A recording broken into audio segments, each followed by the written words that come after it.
Welcome back. I'm glad you survived your Thanksgiving traditions, if you have them. Thanksgiving was actually one of the least celebrated holidays for me, if that makes sense. Christmas we hit hard, even Easter we hit hard, I felt like, but Thanksgiving there was no set traditions. So I've kind of always like not looked forward to Thanksgiving because of it. And I guess my hope is that for you, you have something you look forward to every year, and it's something that you can call a tradition. Speaking of eating things that maybe we shouldn't eat, I found this. And the reason I found this website, which is quite literally called philosphyexperiments.com, is because I'm starting a new series on this channel. It's going to drop Sunday at 8 o'clock, and I'm going to answer 3 questions: a moral, a personal, and a hypothetical. So I was looking up moral questions, and episode 1 is the only episode that I'm going to actually be answering my own questions. After that, I want to answer your guys' questions. So make sure you checked out that video. But I found this website and thought it was too cool not to actually just dip my toes into. And there are approximately 25 of these questions. I've looked at a few of them. In fact, I actually made a video about one, and I didn't care for it, so I just deleted it. But we're going to try this. No, I have not done this. This is the first time doing this, and if I waste another 10 minutes of my life, so be it.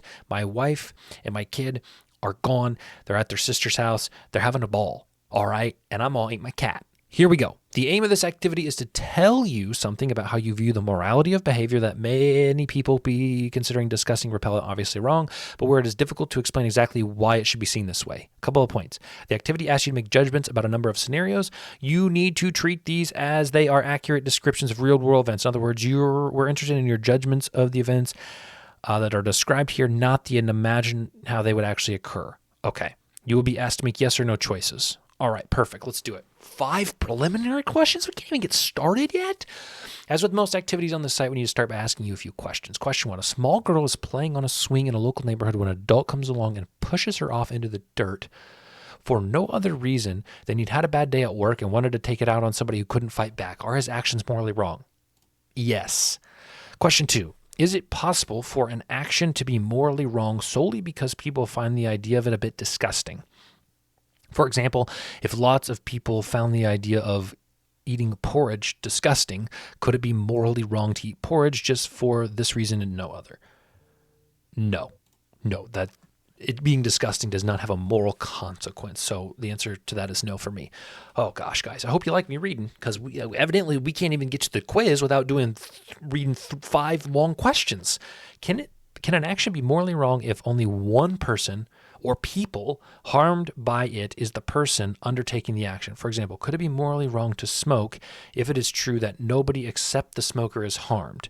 There are 2 things you should bear in mind here. First, if you respond no, it will be assumed that you do not think an action can be morally wrong if nobody at all is harmed by it. Second, for the purpose of this activity, you should assume that every action that aims at doing harm or which carries the reasonable expectation of causing harm actually causes harm. In other words, don't answer yes just because you think an assassin who fails in an attempt to kill his target and thereby causes no harm has nonetheless behaved immorally. Okay. Can an action be morally wrong if only one person is harmed and they are the ones doing it? So in theory, oh boy. Actually, I won't even need to get to the cat question. That's tough. Like if like in theory, secondhand smoke wasn't. I mean, is it morally wrong to even smoke? Well, it's only morally wrong to smoke, maybe because of how it affects other people. So I'm gonna say, am I gonna regret saying this? Somebody may have a better answer. And please ask me the question in the comments that you need to ask to make me change my mind if I'm not thinking about this the right way. Can I do harm to my own morals? Only if it's harming me. So if lying affects other people, stealing affects other people. Oh, morally, this is so hard, guys. I'm on the spot. I haven't looked at this yet. I'm gonna say this. No. You do not think an action can be morally wrong if nobody at all is harmed by it. If it causes no harm, except for the person making the choice to do it, it's not morally wrong. I'm going to say no, And if I am wrong, please tell me why. I don't want to be a bigot, guys. Okay? Question 4. Does morality come from God or from some other source of nature? The social world and human judgment. If you think either of these possibilities is true, then answer yes. If you think neither are true, then answer no. No. Wait. Does morality come from God? I mean, does it? Whether you believe in God or not, does morality come from God? You know what I mean? The social world, I mean, does morality come from God or from other source independent of nature, the social world and human judgment? If you think either of these possibilities are true, then answer yes. So if I don't think it comes from God, but I think it comes from human judgment in the social world, if morals, I click yes here. Guys, this is, I need a co-host. I can't reason through this on my own. Does morality come from God or from other source or from some other source independent? My phone is buzzing. Isaiah Pacheco's in the red zone. Like, I picked a bad day to get deep. Okay? Does morality come from God or from some other source independent of nature, the social world and human judgment? Or from some other, do you see why the wording of this question is not correct in my brain? Note, if you think either of these possibilities is true, then answer yes. If you think neither are true, does morality come from the social world and human judgment? Yes, sure. But I think from God, it doesn't always, morality does, that's what's throwing me off. Whatever. Okay, we've not got off to a particularly good start since it seems there's already some tension in responses. You stated that morality comes from God or from some other source independent of nature, the social world and human judgment. We got a touchdown. Who was it? Justin Watson? Nobody cares. And that the action cannot be morally wrong if only person harmed by it is the person undertaking the action. And by implication, that an action can't be morally wrong if nobody is harmed at all. There isn't a direct contradiction here, but you definitely have some explaining to do. If morality is derived from God or from some other independent source, then it seems entirely possible there might be acts that fall within the category of immoral. Certainly many religious prohibitions are of this nature. So, for example, cursing God in private would be considered sinful. There are no rejoinders open to you here, so all is not lost. It must be said that none are particularly possible. Scenario 1, a son's promise. We're now going to present to you 3 scenarios. I'm confused, though. Many religious prohibitions are of this... Oh, whatever. This is so stupid. We're going to present you with 3 scenarios and get you to answer 2 questions about each. As you'll notice, we're not asking you to make moral judgments here about the events that are depicted in these scenarios. Rather, we want you to know whether you think any harm occurred and also about how the events make you feel. Carl's mother is very ill. On her deathbed, she asked him to promise he would visit her grave at least once a week. Carl didn't want to disappoint his mother, so he promised he would. But after his mother died, he didn't keep his promise. He was too busy, he didn't tell anyone about his promise, and he never felt guilt for failing to do as he would. Was anybody harmed by the fact that Carl failed to keep his promise he made to his mother on his deathbed? No. Would it have bothered you or made you feel uncomfortable to have watched Carl promising his mother that he'd visit his grave at least once a week if you knew perfectly well he wouldn't keep his promise? Maybe a little bit. Okay. Betty Slacombe's cat was killed in a tragic accident with an out-of-control lawnmower. She had heard that cat meat was jolly tasty. So she cut up her cat, cooked it, and ate it for dinner. To date, she has never regretted her culinary experiment, and she claims not to have suffered any harm. Has anybody been harmed? No. Would it bother you? Yes. Robert and Mary are brother and sister. Oh boy, I know.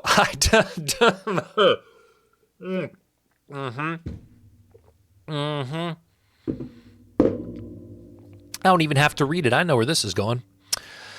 One night while on vacation, away from home, staying alone, they decided to do the thing that siblings probably shouldn't be doing. The following things about them are true. They enjoyed it. They knew that because of a medical condition, she could not get pregnant. They decided they would not do it again and have never regretted it. In fact, they are pleased that it happened and consider it a special and positive event. Special and positive is crazy work. Has anybody? Oh gosh. Guys, has anybody been harmed by the fact that they had sex together? If they don't feel anything from it, I guess not. Would it bother or disgust you if you found out that a brother or sister? Okay, ongoing. They decided they would not have sex again, right? So this needs to be changed to, would it bother or disgust you if you found out that a brother and sister you personally knew had sex one time and neither of them could get pregnant and they just did it? I mean, yes. Yes, it would bother me. I'm trying to figure out how I can answer no to this to keep it consistent for the first time because I keep going no, yes, no, yes. And I don't want to do it again, but I also don't want to be the guy who says that siblings should... Yeah, it'd bother me. But I would understand. It would bother me, but I would understand, like, okay, fine, it didn't hurt anyone. Okay. So we'll just take a pause here so you can see how your responses compare to those who have completed. Scenario 1, you responded that nobody was harmed to keep the promise to or made. The response was given by 86% of the people. However, you also stated that it would have bothered you to watch him if you knew he had no attention. 57% of people would be similarly bothered. In scenario 2, 89 said nobody, 89% who have completed agreed with me. 77 would be similarly bothered. So more people are bothered by the cat eating than of the... Okay. You're telling me more people are bothered by eating a dead cat than two siblings getting it on? That's what you're telling me, guys? Well, let's check that. Yep, they're the same percentage. Guys. You responded nobody was harmed by the eating of the cat. 89% agree. However, you also stated that it would bother you. 77% also agreed. In the sibling sex one, 88% responded that nobody was harmed. However, if it would bother you, 72% were similarly bothered. You're telling me that of how many people? 133,000 more people more people are bothered by eating a dead cat than eating of a dead cat from your sister, your sister's cat. Perhaps you're eating your sister's cat. What are you guys on? That can't be real. Okay, now we want to know what you think about the morality of acts described in the 3 scenarios featured in this activity. After all, we're pretty much done with asking the questions, and we'll let you know what we've discovered about your moral framework. Ah, crap. Carl's mother was very ill. On her deathbed, she asked him to promise that he would visit her grave at least once a week. Carl didn't want to disappoint his mother, so he promised that he would. But after his mother died, he didn't keep his promise. He was too busy. He didn't tell anyone, and he has never felt guilty for failing to do as he said he would. Was he morally wrong to not keep the promise he made to his mother on his deathbed? No, because nobody was hurt. His mom's already dead. She can't be hurt by something if she's already dead. And Carl doesn't feel bad about it. Now, is lying morally wrong? See, only if it hurts somebody. I'm starting to dust off something. Oh, is lying morally? Oh. Was she morally wrong to eat the dead cat? No. I would say no, just flat out no. I don't even need to explain this. If people want to do that at home, they're okay. This one, I mean, it's wrong because we say it wrong. Is it morally wrong?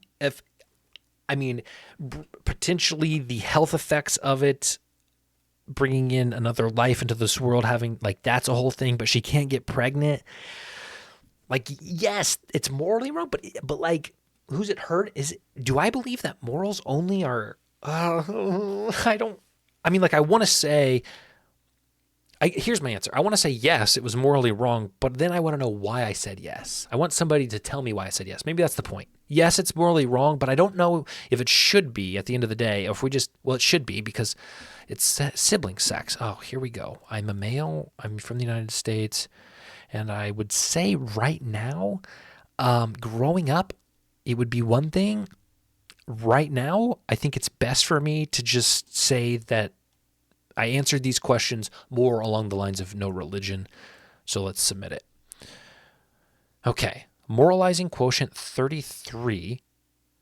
Yuckometer 50. The moralizing quotient is an average measure of your tendency to condemn the actions described in these scenarios as morally wrong. A score of 100 indicates you're fully moralizing. A score of 0 means you're fully permissive. The yuck meter measures your tendency of your moral judgment to reflect the feelings of distaste or disgust you might experience with certain kinds of behavior. A score of 100 means that each time you've stated you would be bothered or disgusted, you also think it's morally wrong. A score of 0s means you've never judged a behavior you stated you find bothersome or disgusting to be morally wrong. The yuckometer is null, means you have not. Okay, so half the things that I think are disgusting I also think are morally wrong, but the other half I thought were disgusting but I didn't think were morally wrong. Okay.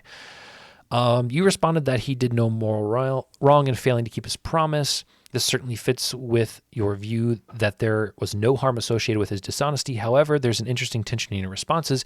Even though you think there was no moral wrong and that no harm occurred, you nevertheless claim that it would have bothered you to watch him lie to his mother. This is a little odd. If there's no logical inconsistency here, but it's somewhat implausible from a psychological point of view. Put simply, just isn't clear why you'd find it bothersome to watch Carl lying to his mother, which after all is just a matter of watching one person talking to another, if there were not something about it morally of what unfolding you found troubling.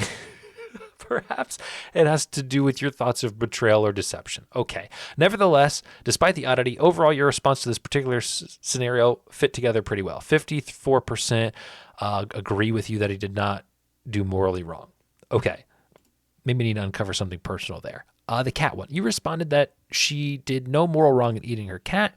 This certainly fits your view that there is no harm associated with Betty snacking on her cat. It's worth pointing out that even though you think there was no moral wrong and no harm occurred, you nonetheless claimed it would bother or disgust you to watch somebody eating their cat. This isn't surprising. It's likely something in the West. It's don't eat your pets. Okay. Overall, you'll be pleased to hear your response is this particular stacked up well together. Okay, scenario 3, the sibling one. You responded that it's morally wrong for siblings to have sex with each other. Unfortunately, your response doesn't make a lot of sense given that you think the act cannot be morally wrong and nobody is harmed.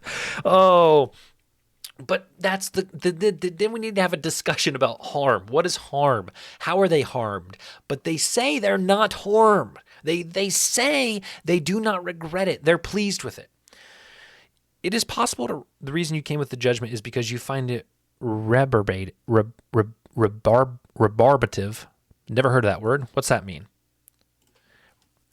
Unattractive or objectionable. To think that a brother and sister are having sex. However, the trouble is you have previously claimed that an action cannot be morally wrong simply because people find it disgusting. Moreover, even if you were to revise this opinion, it doesn't really help you, since if it were true, it would mean you should not have responded that an act cannot be morally wrong if nobody's harmed by it. All in all, your responses to this particular scenario do not sit well with each other.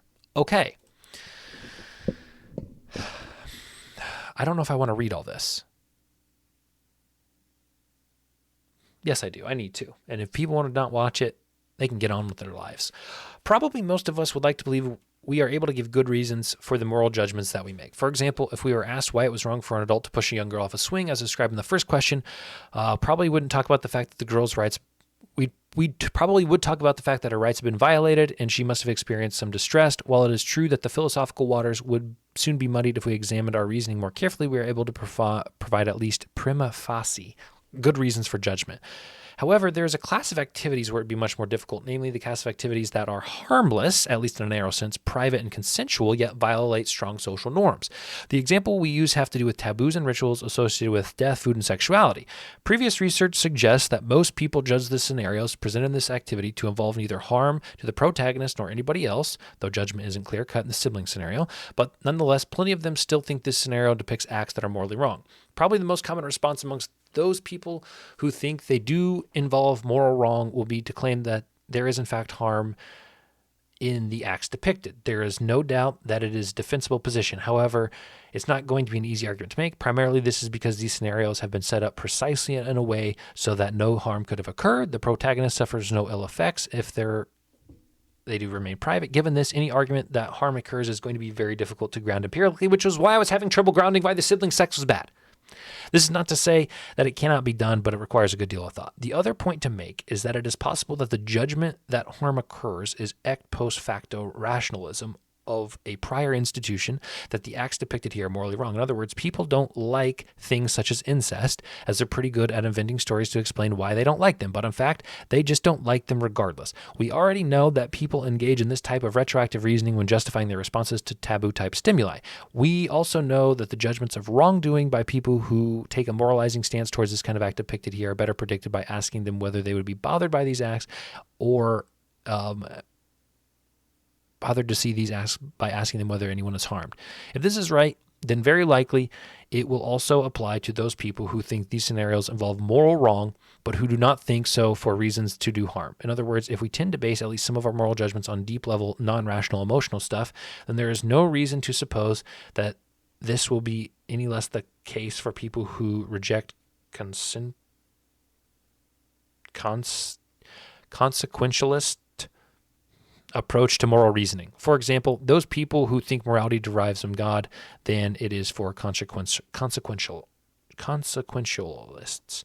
People who believe that what is the consequential?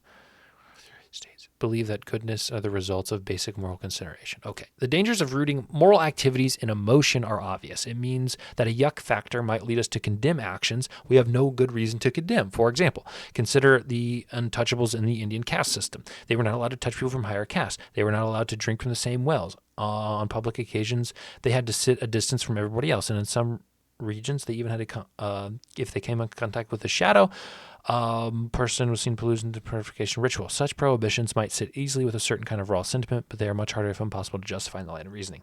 So what is this arguing? That we should allow siblings to have sex, provided that they do it consensually and safely? I don't know. That's not the point. The point is, maybe we have to, what's the point? I'm not going to make this philosophical, but maybe we have to think about what we think is right and wrong and maybe say, is it hurt anybody? But is hurting, gosh, what's morality? I don't know. Have a good weekend.